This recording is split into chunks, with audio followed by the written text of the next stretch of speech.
Hikmət Hacıyevdən vətənə xəyanət edən Tural Sadıqlıya bir cümləlik dərs. Həyatda ən çətin şey vətənə xəyanət etmək. Əlbəttə, göz çəkildi, mən sizə deyirəm ki, həyatda ən bir çətin şey vətənə xəyanət etməkdir, dövlətinə xəyanət etməkdir.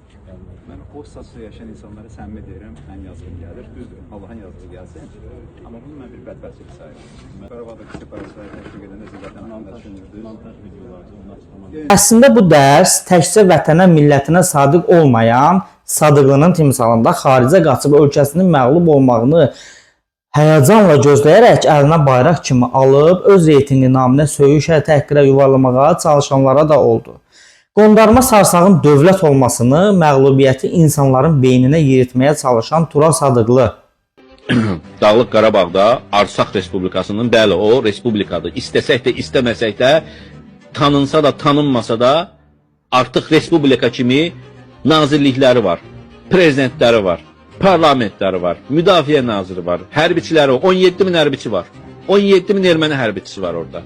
Qarabağ savaşında harada idin? Niyə bizdə dəfədə olsun birləşib Ermənistan səfirliyinin qarşısında işğala son aksiyası keçirmədiniz? Qarabağın Azərbaycana aid olmasını dilinizə gətirmədiniz. Şəhidlərimiz, əsir düşən oğullarımız silahın, işgəncələrin, topun, tüfəngin qarşısında sınıb bu sözü demədiyi.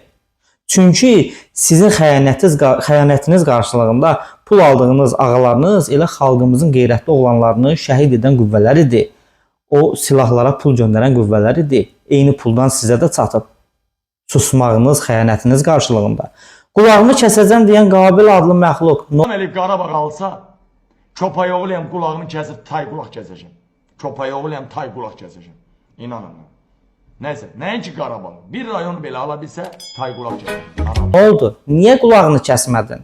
Kişi dediyi sözün ağası olar, tulası yox. Sizlərin kişiliklə əlaqəsi yoxdur. Kişi söyüşlə mübarizə aparmaz. Kişi demişkən. Tural Sadiq sizin həyatındakı ən böyük uğuru Hikmət Hacıyev kimi kişinin əlindən tutub diyaloqlarının videosunu çəkməyə icazə almaq odur.